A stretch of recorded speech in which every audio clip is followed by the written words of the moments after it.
Voilà.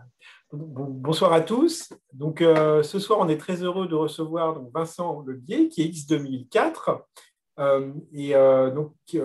qui est haut fonctionnaire, qui est donc haut fonctionnaire au ministère de l'Économie et des Finances, auteur du livre Platon a rendez-vous avec Darwin aux éditions Les Belles Lettres. Alors, Vincent va nous parler notamment de ses analyses à l'interface de la science et de la philosophie politique, et notamment, parmi d'autres sujets, comment ces analyses, son approche permettent notamment de mieux comprendre et peut-être de résoudre cette crise que nous traversons, en tout cas de comprendre le système qui est le nôtre et comment il évolue, les dynamiques sous-jacentes. Voilà. Donc Vincent, c'est à toi. Je te laisse faire un propos introductif avant qu'on fasse quelques questions-réponses avec quelques camarades actifs qui ont bien voulu se connecter aujourd'hui pour te poser des questions-réponses avant qu'on mette la vidéo en ligne pour que l'ensemble des camarades puissent la consulter. Vincent, c'est à toi. Très bien, merci Laurent et merci à vous d'être là ce soir. Donc effectivement, alors le livre, comme tu le dis, que j'ai écrit, mon premier essai, vise un peu à mêler les deux cultures, les humanités et les sciences, en particulier la philosophie politique et les sciences des systèmes complexes, thermodynamique, biologie pour l'essentiel, et d'essayer de trouver à travers des analogies entre des concepts scientifiques et des concepts politiques, des rapprochements, des angles nouveaux pour aborder des questions politiques. On essaie une question de chapitre en fait, où j'essaie de mettre en regard un peu deux concepts et puis en les incarnant par un philosophe et un penseur politique. Alors je ne vais pas aborder là dans mon propos introductif l'ensemble de ces rapprochements. Je vais simplement essayer d'aborder deux questions, deux questions issues plutôt de la biologie, en me demandant finalement qu'est-ce qu'on peut tirer des concepts d'évolution et d'ordre spontané en biologie, d'ordre spontané ou d'auto-organisation. Qu'est-ce que ça peut nous dire en politique? Et je vais essayer ensuite très rapidement de l'appliquer de manière un peu moins théorique à certaines des questions qui effectivement nous sont posées du fait de la crise. Donc, je vais commencer par l'évolution. Effectivement, c'est d'ailleurs le premier chapitre de mon essai, et la couverture d'ailleurs qui illustre un peu le débat entre la vision de l'évolution de Lamarck et celle de Darwin. Je pense que la théorie de l'évolution nous apprend de plus fort, finalement, c'est que les systèmes complexes évoluent de manière très contingente. Et donc, par rapport à des visions, on va dire, très téléologiques, très finalistes, un des principaux enseignements de la théorie darwinienne et de ce qui a suivi ensuite, c'est vraiment cette idée qu'il y a très peu de déterminisme et il y a une capacité de ces systèmes à créer de la nouveauté, donc à créer de la surprise. Darwin lui-même disait dans une de ses citations qu'après mûre réflexion, il ne croyait pas à une tendance innée au progrès, c'est-à-dire que sa théorie a pu être utilisée dans le champ politique comme un fondement d'une sorte de progrès inéluctable, et finalement ça c'est il me semble que c'est plus une vision, on va dire, lamarckienne de l'évolution que strictement darwinienne. Et un grand biologiste que j'aime beaucoup, plus tardif, du XXe siècle, Stephen Jay Gould, insiste encore plus en disant que même aujourd'hui, dans les gens qui ont une vision, on va dire, darwinienne, même chez une partie d'entre eux, finalement, le finalisme essaye de refaire son chemin, et que dans la manière dont on représente, par exemple, l'évolution de l'homme, du singe à l'homme, on essaie de recréer une forme de finalité, comme si l'homme était l'aboutissement et la cause finale de l'évolution. Donc, finalement, aujourd'hui, en philosophie politique, on a des approches qui vont être assez antithétiques de cette vision contingente, soit qu'elles vont voir un avenir radieux, on va dire, une sorte de progrès immuable qui nous porterait malgré nous quelque part, qui nous porterait vers vers le développement toujours plus élevé, la complexité toujours plus haute, qu'on pourrait qualifier rapidement de progressiste, mais au sens progrès avec un P majuscule, j'allais dire.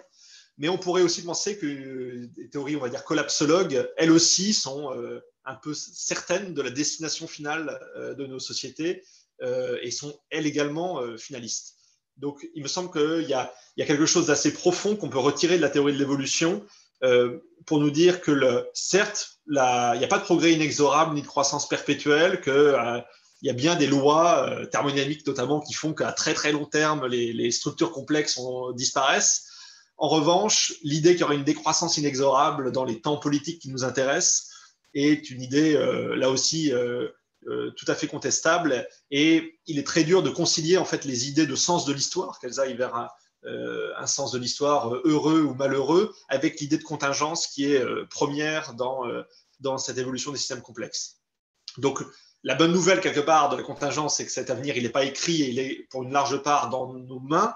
Et donc, il y a, pour reprendre un peu le titre de notre groupe, il y a toujours la possibilité du sursaut, mais il n'y a jamais sa certitude. Je crois que c'est le principal enseignement qu'on peut faire en transposant, on va dire, l'idée d'évolution sur celle de progrès. Donc, une autre idée que je développe dans mon livre, plusieurs chapitres plus loin, c'est l'idée effectivement d'auto-organisation d'ordre spontané. Alors ça, c'est un débat pour le coup très, très fort en sciences sociales, en économie, notamment chez Hayek, grand défenseur de l'ordre spontané, et qui était fasciné effectivement lui aussi par certaines analogies qu'on pouvait faire avec des systèmes naturels auto-organisés. Et ce qui est assez clair, c'est que quand on observe autour de nous, et notamment les systèmes vivants, on se rend compte que les systèmes les plus complexes qui nous entourent sont des systèmes qui résultent d'une forme d'auto-organisation, d'une absence de finalité dans la conception. Et donc, on peut dire rapidement qu'ils sont des ordres spontanés. C'est-à-dire que l'ordre spontané permet d'atteindre un niveau de complexité, il me semble de manière assez indubitable, plus élevé qu'un ordre fabriqué qui est par construction limité par la complexité de son créateur. Et donc, effectivement, c'est une thèse assez forte qui va à l'appui des défenseurs de l'ordre spontané et qui pourrait aller même jusqu'à une sorte de laisser-faire en se disant qu'il faut laisser la société civile évoluer et c'est ce qui permettra d'aboutir à des équilibres sociaux les plus subtils et les plus complexes.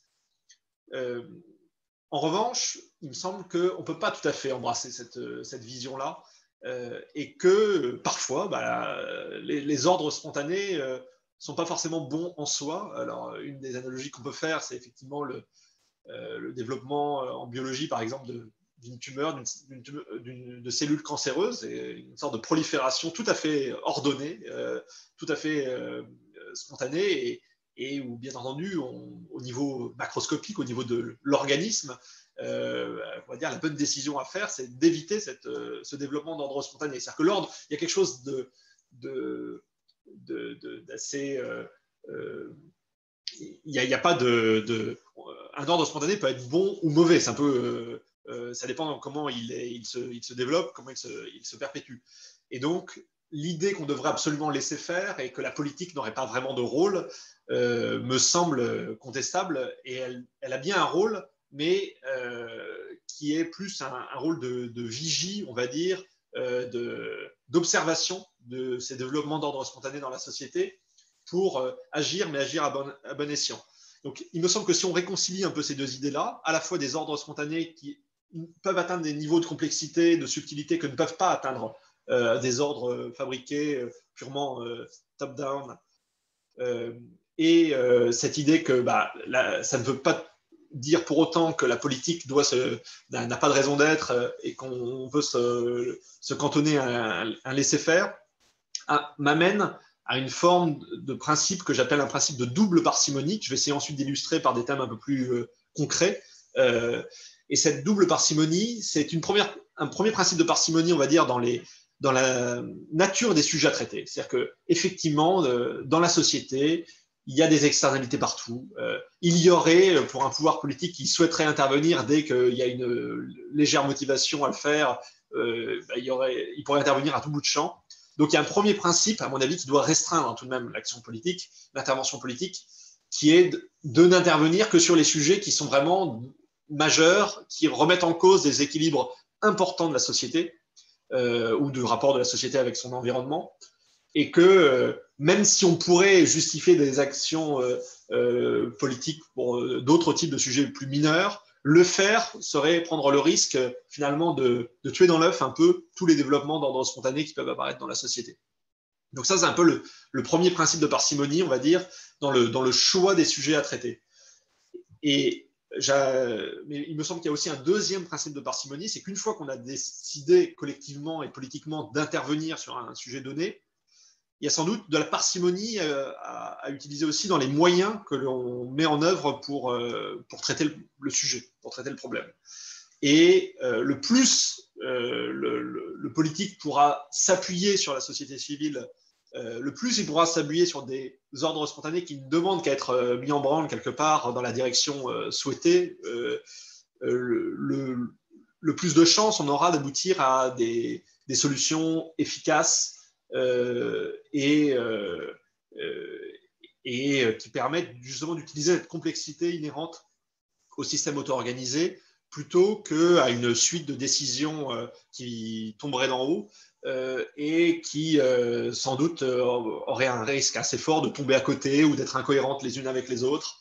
Et donc voilà, il me semble que sur chaque sujet, il faut à la fois appliquer ce double filtre.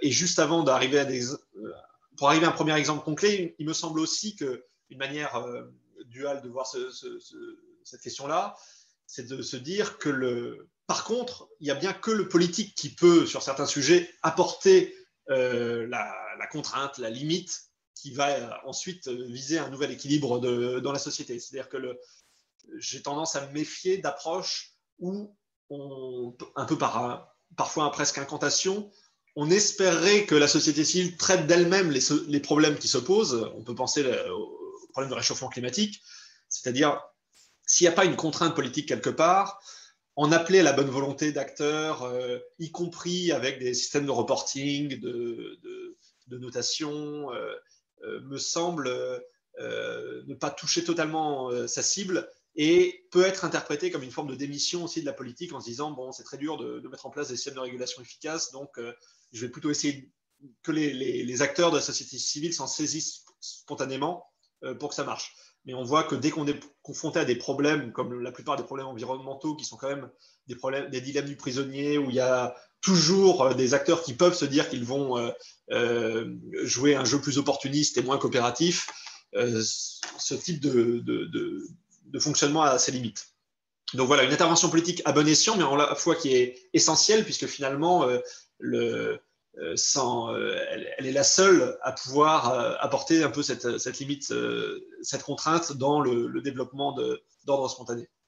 Alors, j'ai parlé un peu du réchauffement climatique comme premier sujet qui n'est pas directement lié à la crise qu'on vit là, mais enfin, qui est une sorte de toile de fond de la crise écologique dans laquelle on est depuis déjà une période assez longue et qui ne fait que s'amplifier. Et donc, il me semble que ce que je viens de dire précédemment milite, par exemple, pour un prix du carbone qui n'est pas la solution unique, bien entendu, mais qui permet justement de mettre en branle la société civile ensuite vers tout un ensemble d'actions dont le politique n'a même pas conscience. C'est-à-dire quand on dit, parfois il y a un certain scepticisme en disant, mais vous croyez vraiment, qu'est-ce qui va changer? Pouvez-vous me décrire ce qui va changer précisément si je m'en place tel prix du carbone? La meilleure réponse, c'est de dire, précisément, on n'en sait rien. La seule chose, justement, cet exercice de planification, qui est très à la mode aujourd'hui, il n'est pas vraiment possible dans un système fondamentalement complexe et contingent. Donc, c'est ça qui est compliqué à assumer d'un point de vue politique, c'est que ça suppose de mettre en action des mesures dont on ne peut pas totalement expliquer, parce que dans les systèmes complexes, la causalité ne joue pas un rôle aussi pur qu'elle ne peut le jouer dans les systèmes simples.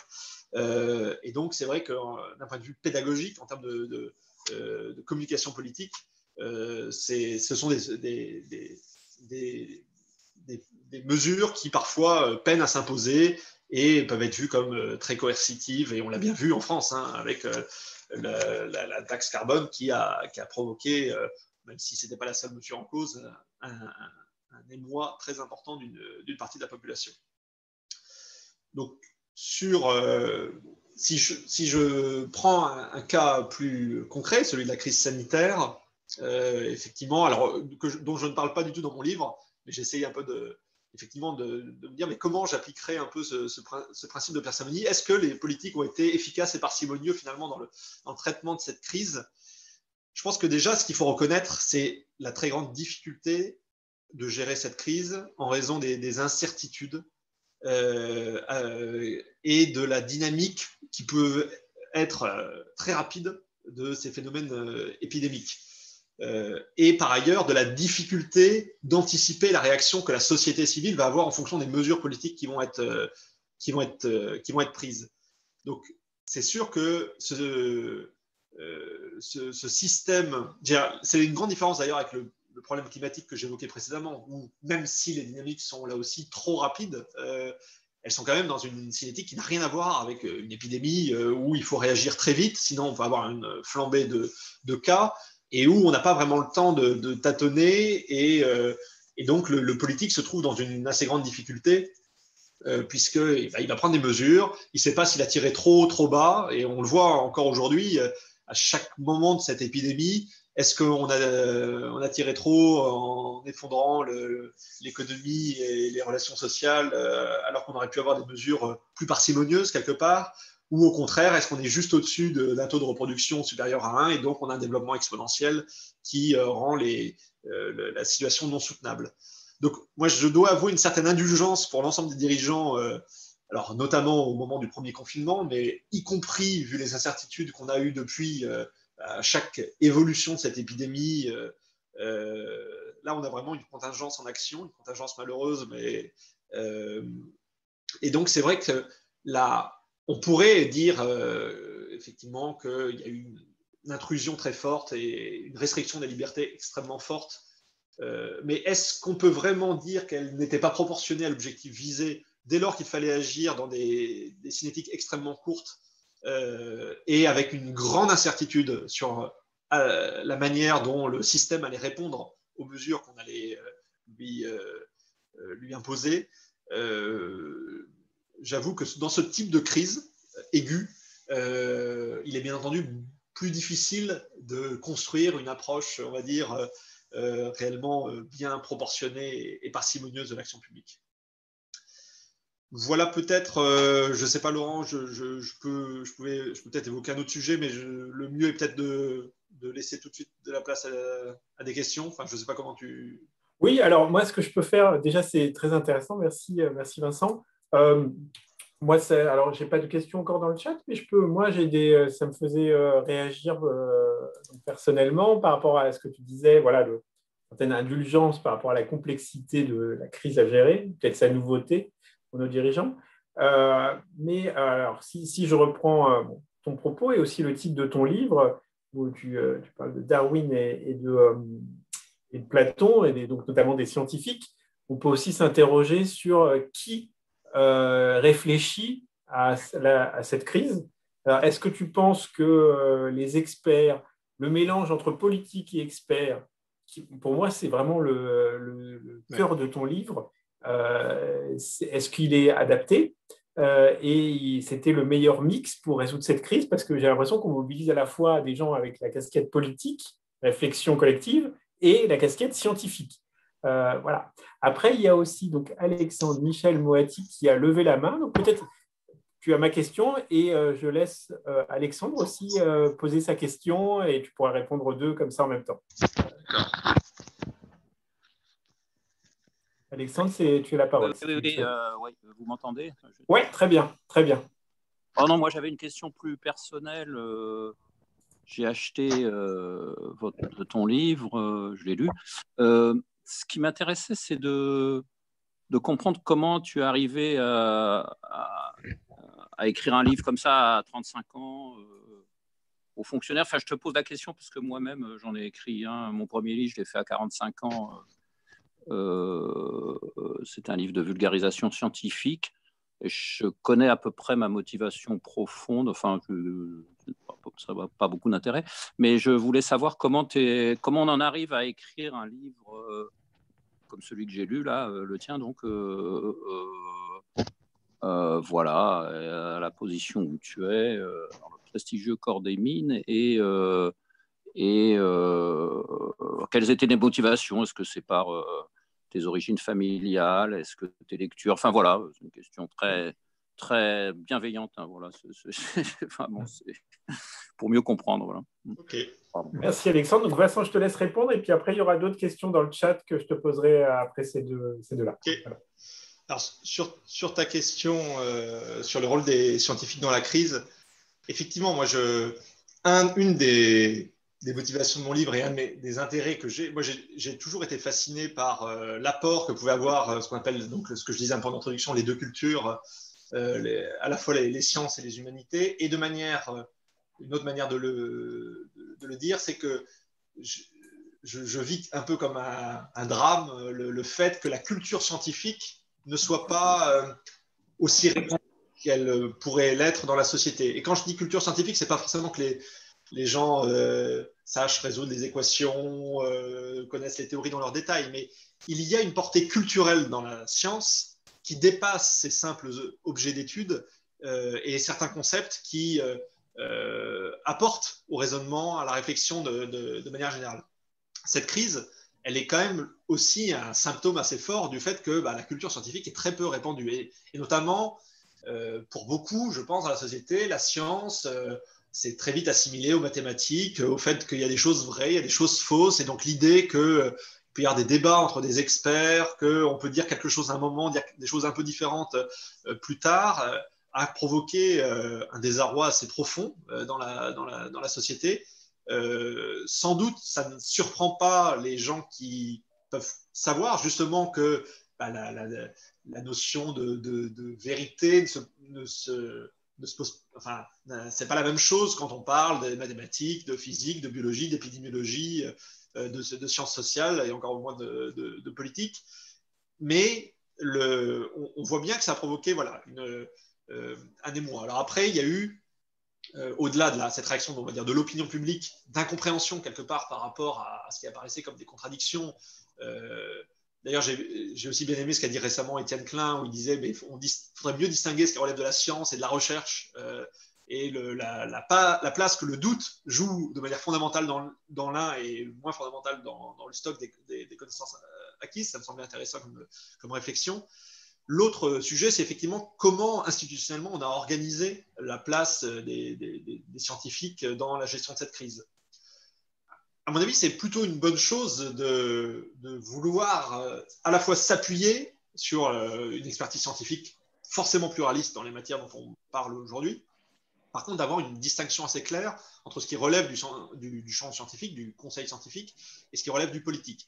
Parfois, il y a eu, mais ça peut aussi être des problèmes de réglage, j'allais dire, il y a eu effectivement, on va dire, des immixtions réciproques d'un ordre vers l'autre, d'un champ vers l'autre, à la fois avec plus que des conseils, des quasi-prescriptions qui venaient du champ scientifique et médical en disant il faut faire ci, il faut faire ça, et de l'autre, des responsables politiques qui ont commencé à donner leur avis sur tel traitement, sur l'efficacité des vaccins ou des choses comme ça. La question des vaccins, moi, je trouve, elle est très intéressante parce que dans la question de la vaccination, il y a bien une question qui est scientifique, une question qui est politique. La question scientifique, c'est le vaccin, il est efficace ou il n'est pas efficace. Et ça, pour le coup, le politique, il n'a pas grand-chose à dire. Et c'est très bien qu'il y ait des agences indépendantes qui doivent évaluer scientifiquement si la balance bénéfice-risque est positive pour un vaccin ou pas. En revanche, il y a bien des stratégies de vaccination et des priorisations, surtout qu'on est en phase de rareté de vaccins, qui, elle, et pour le coup, il y a des sujets scientifiques avec l'étape de mortalité, les risques de chaque catégorie de population, mais à la fin, il y a quand même un choix politique à opérer. Et parfois, on voyait des confusions entre ces lignes avec des politiques qui vont plutôt, certains en tout cas d'entre eux, dire non, moi j'aime mieux tel type de vaccin, je n'ai pas trop confiance dans tel autre. Bon, on se demande sous quelle expertise. Et à l'inverse, des des scientifiques ou des personnels soignants qui allaient très loin dans la prescription de l'ordre logique qu'il fallait suivre en termes de priorité.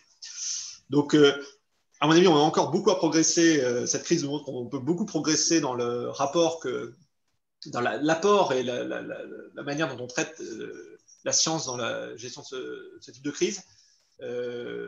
Mais en tout cas, il y a bien besoin pour le politique de s'appuyer. Effectivement, le conseil scientifique a été l'objet de pas mal de critiques.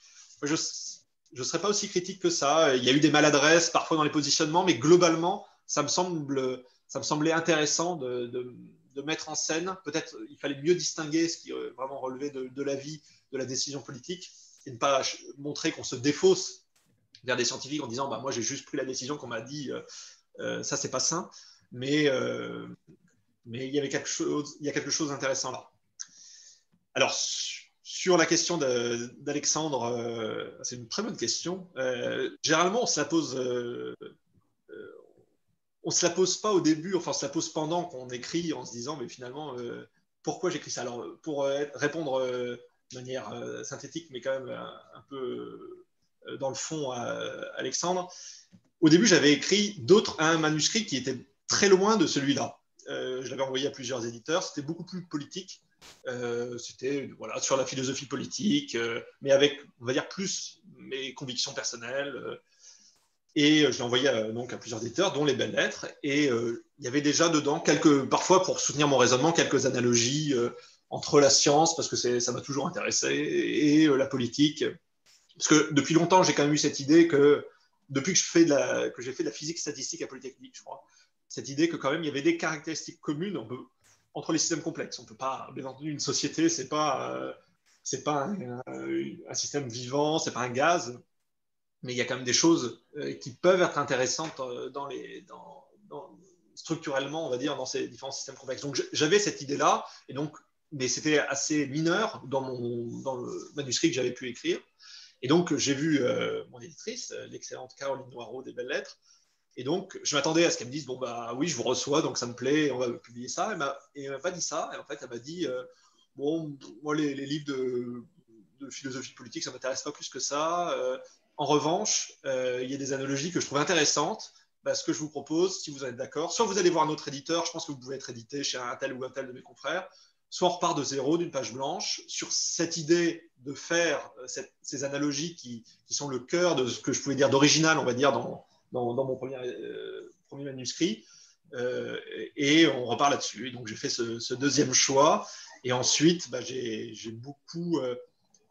Ensuite, ça s'est fait assez rapidement, et notamment parce que j'ai lu beaucoup de livres scientifiques, mais avec vraiment des lunettes politiques, en disant mais qu'est-ce qu'on peut en tirer donc à la fois, c'est des livres assez classiques, Le hasard et la nécessité de Monod, qui a été très fondateur dans l'approche, mais j'avais parfois l'impression d'être l'un des premiers à le lire avec ces lunettes-là, et donc j'espère que c'est ce qui fait l'originalité de mon essai.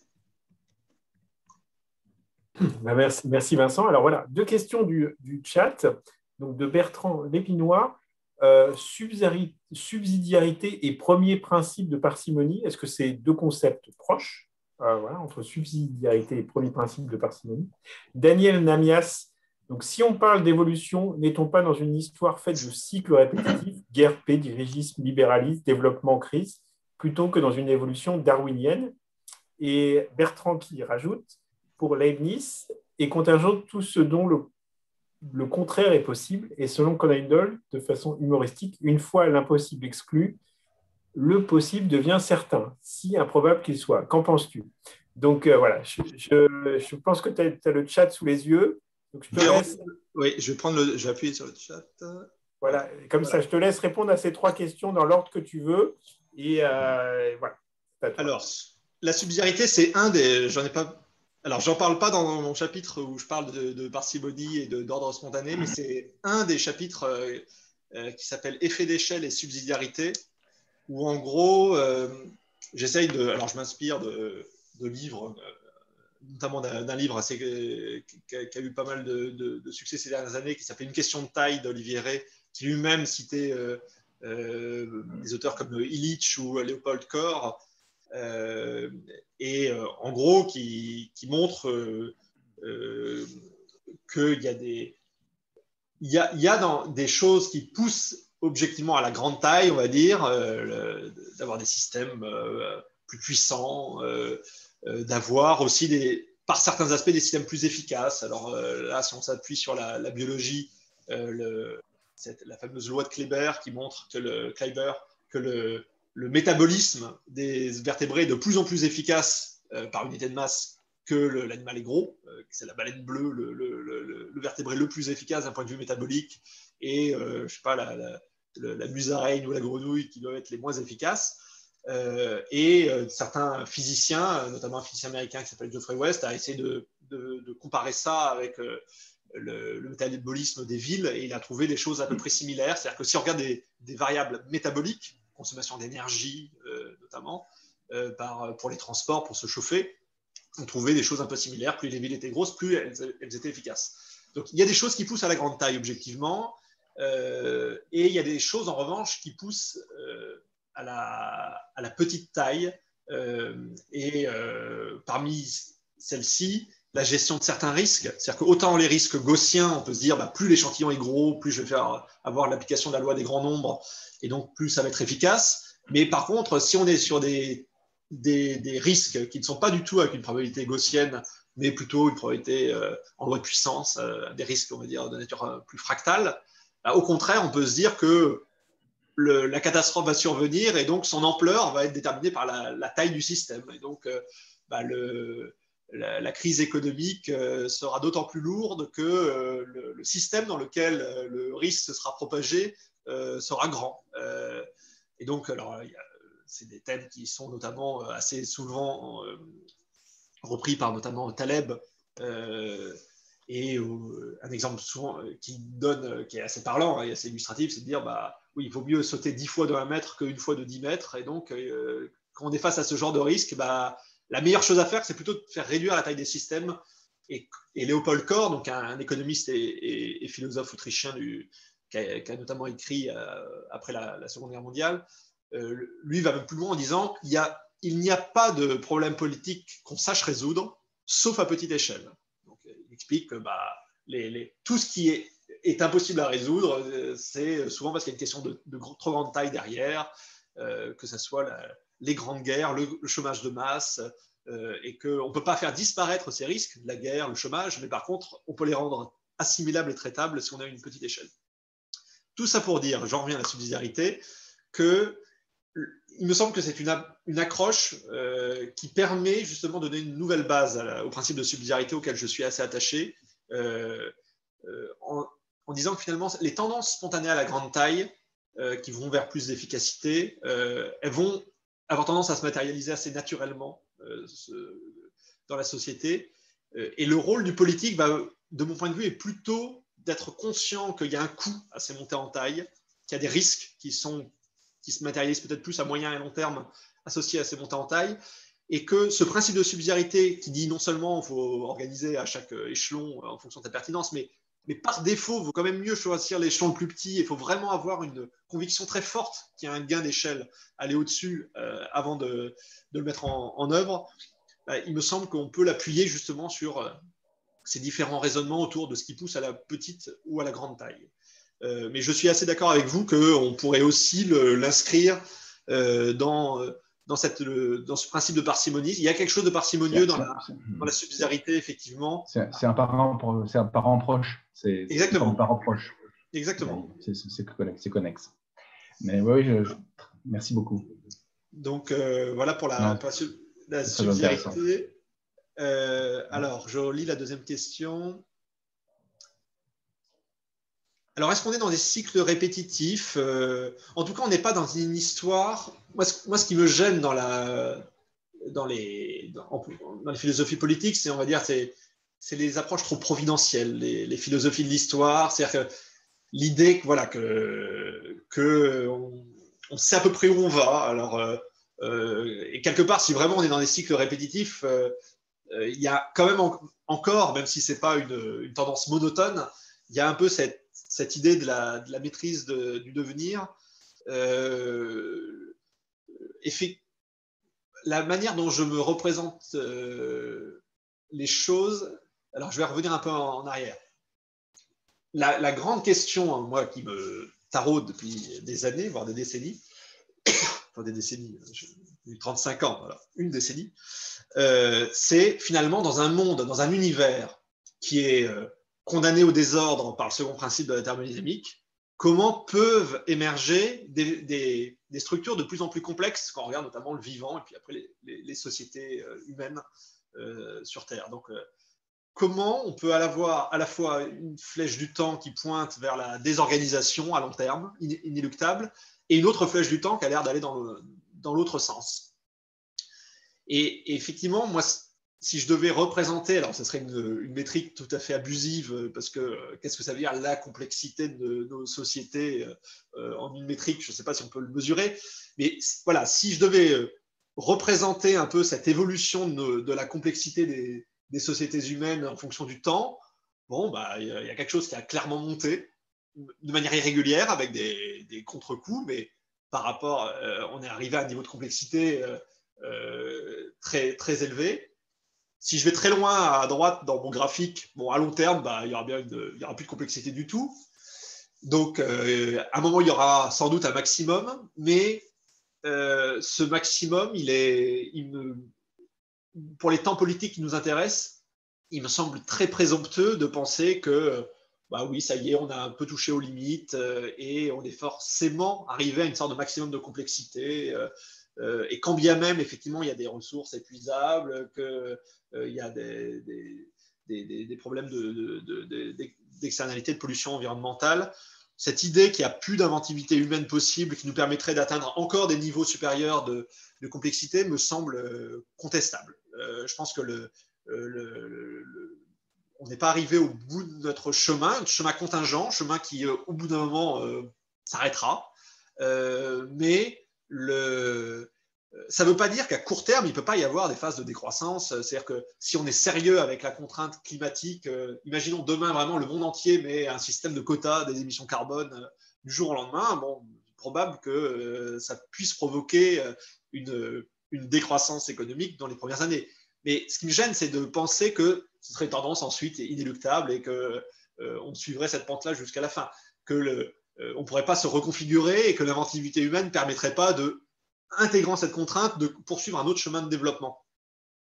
Donc, voilà, tout ça pour dire que l'idée de cycle répétitif, je n'y adhérerai pas totalement. Bien entendu, il y a, peut-être ce à quoi vous faites allusion, et j'en parle un peu dans mon livre, il y a des phases d'évolution différentes. Alors, en biologie, on parle de l'évolution K et l'évolution R, c'est-à-dire soit l'environnement est stable, et donc, on va avoir des espèces de plus en plus adaptées et un monde qui a l'impression d'être de plus en plus figé, et tout d'un coup, l'environnement bascule, enfin évolue très fortement, et là, ce ne sont plus les espèces adaptées, c'est les espèces adaptables qui vont proliférer et récupérer plein de niches écologiques, et donc c'est une autre phase de l'évolution. Donc il me semble que politiquement, on a un peu ces phases d'évolution K et évolution R, c'est-à-dire il y a des moments de grande stabilité politique mondiale, alors sans doute qu'après la chute du mur de Berlin jusque je ne sais pas, moi, je ne saurais pas dire quel est l'événement qu'il faut mettre un peu comme fin de cette période de stabilité, peut-être certains attentats et encore. Donc, on peut arriver dans des phases de stabilité de l'environnement à des thèses comme la fin de l'histoire. On va dire, ah bah voilà, ça y est, on va arriver dans un monde, la démocratie libérale va se propager partout. À mon avis, c'est juste une erreur. On oublie juste que ces phases-là ne durent jamais éternellement, qu'après, d'autres types d'évolutions apparaissent. Mais je ne verrais pas ça comme un cycle. Je verrais ça comme une succession d'évolutions de nature différentes. Alors, je passe à la question suivante. Pour les ministres, c'est contingent, tout ce dont le contraire est possible. Oui, moi je dirais, voilà, la contingence, c'est ce qui est possible et qui aurait pu ne pas être. Et cette phrase de Leibniz, elle m'en inspire une autre. C'est sur le propre de. Alors, le propre de, pour moi, ce qu'est la politique, c'est ce qui est contestable.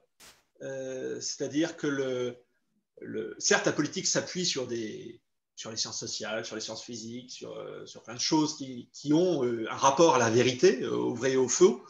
Mais le propre de la politique, à mon avis, c'est quand même ce qui peut être contesté de bonne foi. Et une idée qui ne peut pas être contestée de bonne foi, je ne pense pas qu'elle relève du champ politique. Et donc, quelque part, il y a une forme de contingence à la Leibniz dans la manière de faire de la politique. Et peut-être que beaucoup de débats politiques seraient plus apaisés si on reconnaissait que... ça ne veut pas dire tomber dans un relativisme, à mon avis, hein, ça n'a pas grand-chose à voir, mais cette idée qu'un énoncé strict politique est contestable, ça n'empêche pas de le défendre, de penser qu'il permet de construire une société plus souhaitable qu'une autre. Mais est-ce qu'on pourrait, Vincent, substituer contestable par opposable, ce qui serait opposable via une négociation démocratique ou du système de société, opposable au sens noble du terme, qui peut exister justement comme conséquence d'une contestation réussie. Tout à fait, qui peut susciter une opposition légitime. C'est un peu ce que vous dites. Peut être opposable, oui, c'est ça. Voilà. Qu'on entend souvent comme argument opposable, comme écrit opposable, c'est-à-dire qui contient une forme de vérité compréhensible par l'ensemble. Tout à fait. Alors après, je ne suis pas naïf. Le problème, c'est que c'est un peu un monde idyllique. Dans le champ du débat politique, cette ouverture d'esprit pourrait être perçue comme une sorte de faiblesse, une manière c'est très dur d'arriver en disant, bon, écoutez, moi, voilà ce à quoi je crois, mais je pense que toutes mes idées sont contestables, opposables, des choses comme ça. Donc, il y a quelque chose dans la dynamique du débat politique qui force à des positions plus dogmatiques. Mais c'est pour ça que, bon, quelque part, je pense que si déjà cette idée-là percolait plus largement, cette idée que, non, on ne va jamais chercher un vrai ou un faux en politique, mais un plus ou moins souhaitable, qui, à mon avis, est très lié à l'idée de contingence. C'est pour ça que je faisais le rapprochement. Dans un système, le vrai et le faux, ça marche bien dans les systèmes, on va dire, nécessaires. Soit ce qu'on dit est dans l'évolution inéluctable, soit il ne l'est pas, mais il n'y a pas d'entre-deux. Dans les systèmes contingents, il me semble que justement on peut faire plus de place à cette manière de voir. Et l'autre question, alors les zones de négantropie sont par construction plus que compensées par les zones anthropiques. Oui, alors effectivement, pour monter en complexité, et ça, c'est vraiment celui qui m'a beaucoup ouvert les yeux sur ce paradoxe que j'ai évoqué tout à l'heure entre comment on peut monter en complexité dans un monde qui est plutôt déterminé par la thermodynamique d'équilibre. C'est Prigogine qui dit, bah oui, mais tous les systèmes dont on parle, ce ne sont pas des systèmes à l'équilibre, ce sont des systèmes loin de l'équilibre, des systèmes ouverts, et on peut même penser que la complexité, on peut la mesurer comme une sorte de distance à l'équilibre thermodynamique. Alors, l'équilibre est un mot chargé de plein de connotations, et donc c'est vrai que parfois, quand je peux dire l'équilibre en biologie, c'est la mort, il y a plein de gens qui peuvent être choqués en disant mais non, l'équilibre, c'est un bon principe politique. L'équilibre thermodynamique, en tout cas, voilà, la complexité de nos sociétés ne peut se réaliser qu'à distance, et la complexité du vivant aussi, qu'à distance de l'équilibre thermodynamique. Et pour ça, effectivement, il y a besoin d'énergie parce que la baisse d'entropie que va traduire notre montée en complexité, il faut bien qu'ailleurs dans l'univers, il y ait une augmentation d'entropie au moins égale et supérieure en fait. Mais dans un système ouvert, c'est possible. C'est pas possible partout jusqu'à la fin des temps. C'est ce qui fait que la chute de complexité, elle est bien inéluctable.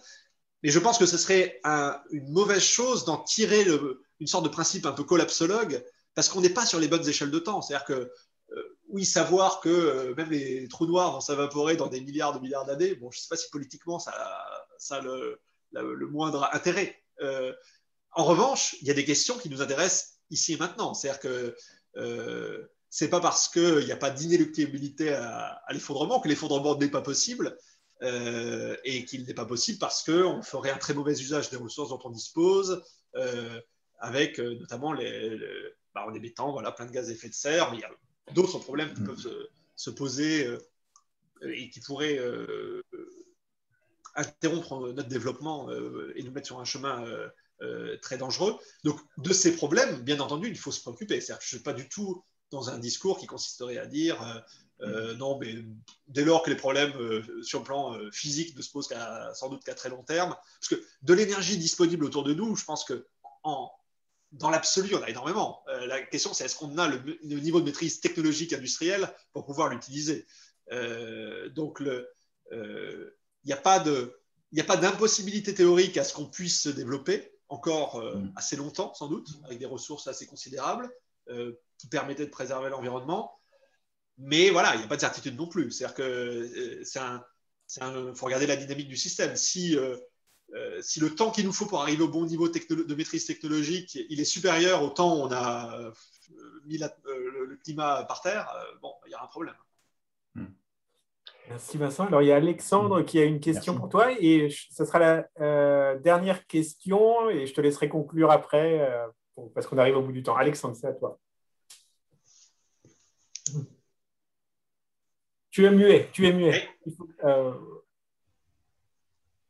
J'ai lu cette phrase-là et donc tu l'as répété. C'est intéressant d'ailleurs le parallèle entre, tu dis qu'il n'y a pas de sens de l'histoire, que ce soit pour le marxisme ou que ce soit pour la collapsologie, hein, tu fais ce parallèle que tu as refait là. J'ai une question plus politique, puisque tu fais de la politique aussi, tu ne fais pas que de la science, et tu l'as dit d'ailleurs, tu as reprécisé tout à l'heure. Est-ce que finalement, tu t'inspires beaucoup de Hayek? C'est vrai que c'est une pensée fascinante aussi, un des penseurs les plus intéressants du XXe siècle. Hein. Est-ce que le libéralisme, tel qu'il le veut lui, n'est pas quelque chose de déterministe aussi, d'impasse lamarckienne, téléologique, que tu pourrais ranger, pareil, dans la collapsologie et ce que tu dis de la collapsologie et du marxisme. Autrement dit, on a l'impression que tu restes fasciné par cet aspect libéralisme à la Hayek, etc., alors que finalement, tu pourrais l'analyser comme tu le fais je ne sais pas comment il s'appelle, le gars de la collapsologie, je ne me rappelle plus son nom, là, où tu le fais du marxisme et de Marx, quoi. Voilà ma question, en gros. Alors, à la toute fin presque à la toute fin de mon livre, j'essaye justement, alors, en 2 pages, en m'inspirant de Kolakowski, qui avait écrit Comment peut-on être. Alors, c'était quoi, lui? C'était Comment peut-on être libéral, conservateur et socialiste? Je crois que c'était ça le texte de Kolakowski. Donc, j'ai essayé de faire un peu, pas en parodiant, mais en m'inspirant de lui, en quoi la vision politique qui est un peu impressionniste, c'est-à-dire que je vise plus à dire il est intéressant d'explorer les questions de philosophie politique à travers les angles, ces angles et ces analogies, plus qu'en disant voilà le système qui en découle naturellement. Mais il s'en dégage quand même, en tout cas j'espère, une certaine vision et j'essaye de montrer en quoi elle pourrait emprunter et se dissocier des philosophies politiques existantes. Et quelque part, le libéralisme, je le traite un peu, c'est ce que je disais tout à l'heure, comme les autres. C'est-à-dire que je ne suis pas du tout fasciné par le laisser-faire. Alors, j'ai trouvé, je crois, en relisant Hayek, et notamment droit, législation et liberté, je me suis rendu compte que quand on cherche bien, même Hayek lui-même reconnaît que, en fait, non, en fait, le laisser-faire et la nécessité du gouvernement, elle est sans doute impérieuse. Mais l'idée générale qui se dégage de son œuvre, c'est quand même que moins le gouvernement en fera, sans doute mieux ce sera. Donc, moi, il me semble que j'ai une vision moins. Effectivement, il y a une sorte de. Alors, je ne sais pas si c'est du finalisme ou de la théologie, mais en tout cas, il y a une sorte de connotation morale implicite que l'ordre spontané serait bon. Moi, ce que je dis, c'est l'ordre spontané, il peut atteindre un niveau de complexité supérieur à l'ordre fabriqué, mais il peut être mauvais. Donc, il y a bien une nécessité du politique comme instance collective de ce qui est souhaitable et de ce qui n'est pas souhaitable pour faire prospérer ou au contraire pour limiter certains de ces ordres spontanés dont on ne peut pas dire qu'a priori ils sont tous bons. C'est-à-dire qu'il y a plein de phénomènes auto-entretenus qui peuvent être très délétères globalement pour la société. Donc, c'est en cela que je me distinguerai. Alors, là encore, si on va chercher dans le texte, peut-être qu'on pourrait dire que Hayek lui-même se distingue d'une vision aussi simpliste du laisser-faire. Mais c'est vrai que dès que quelque chose redevient un peu providentiel et un peu la grande explication de tout, ça a tendance à éveiller des warnings chez moi. Et il est vrai, et là je peux le voir d'un point de vue administratif, je suis toujours gêné quand le libéralisme est convoqué dans la conception des politiques publiques presque comme une sorte de facilité, en disant c'est bien, il y a des réponses qu'on peut apporter à tous les secteurs, il y a un nombre de principes limités qu'on pourrait appliquer partout, quel que soit qu'on parle de la chimie, de n'importe quel secteur industriel. Donc il y a une sorte de fascination, mais à mon avis dont il faut se défier d'avoir trouvé les grandes lois générales de l'organisation politique. Et cette tendance-là, pour le coup, je n'y adhère pas. Merci Vincent. Alors, on arrive au bout, mais j'ai vu que Hubert vient de se connecter. Alors, est-ce que Hubert, tu veux poser une question avant qu'on rentre d'antenne? Alors, je voudrais dire bonjour Vincent. Et bonjour Hubert. J'ai une excuse, je pense, imparable. C'est que si je me déshabillais, vous verriez que j'ai... Comme Olivier Véran. Ma deuxième piqûre. Vaccination. Et j'ai pris un grand risque pour cela. Ce n'est pas le vaccin Pfizer qui était dangereux, c'est d'aller jusqu'à l'hôpital de Saint-Denis, qui fait partie, cette ville fait partie des territoires perdus de la République. Donc j'ai eu la trouille, mais j'en suis revenu. Et donc je suis désolé de t'avoir raté, Vincent, mais enfin je te connais bien. Excusez-moi, j'enlève maintenant mon micro. Quand même. Merci Hubert. En fait, on avait fini, mais tu verras le replay, Hubert, si tu veux. Donc, Vincent, je te remercie beaucoup. C'était passionnant. Et, merci beaucoup. Ouais, je vois les pouces levés, et beaucoup d'attention et intéressant et complexe. Donc, on pourrait dire profond. Donc, ça invite à te lire. Et moi, j'ai très envie de lire ton livre et de lire les livres que tu cites aussi dans ton livre. Bravo Vincent et merci pour ce soir.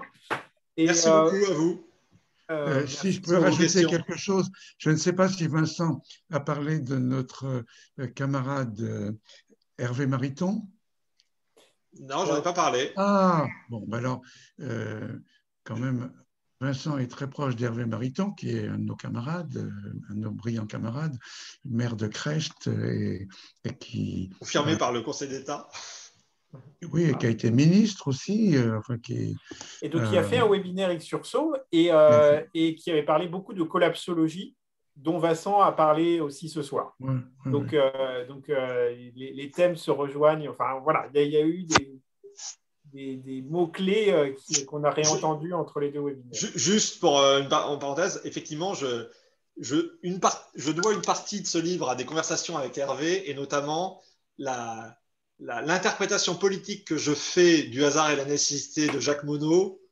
C'est au cours de conversations à bâton rompu avec Hervé Mariton. Alors, il n'est pas cité dans ce passage du livre, mais cette idée que, de même que, pour la faire très rapidement, que le vivant, ces deux caractéristiques essentielles, c'est l'invariance et la téléonomie, invite à penser que l'opposition entre le conservatisme et le progressisme est sans doute un dangereux contresens, et qu'au contraire, ils sont beaucoup plus liés qu'on ne le pense, et que de même que l'évolution n'est possible que sur la base de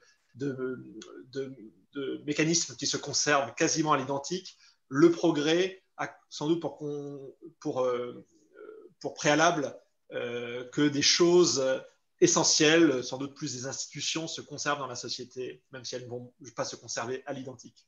Voilà. Merci Vincent. Tu nous fais penser, ça fait du bien et c'est très intéressant. Et alors, jeudi, pour le prochain webinaire, nous recevrons un politique qui est un scientifique ou un scientifique qui est politique. Donc, c'est Cédric Villani, qui est président de l'Office parlementaire des choix scientifiques, j'ai oublié le nom, mais voilà, l'Office parlementaire des choix scientifiques et techniques, qui est l'organisme qui va donner un avis avec l'angle scientifique sur certains thèmes qui sont soumis à la décision politique. Donc, on n'est vraiment pas loin des sujets que tu as abordés ce soir. Voilà, merci à tous. Et puis, donc, à jeudi pour le webinaire avec Cédric Villani. Très bonne soirée. Merci, Vincent. Merci.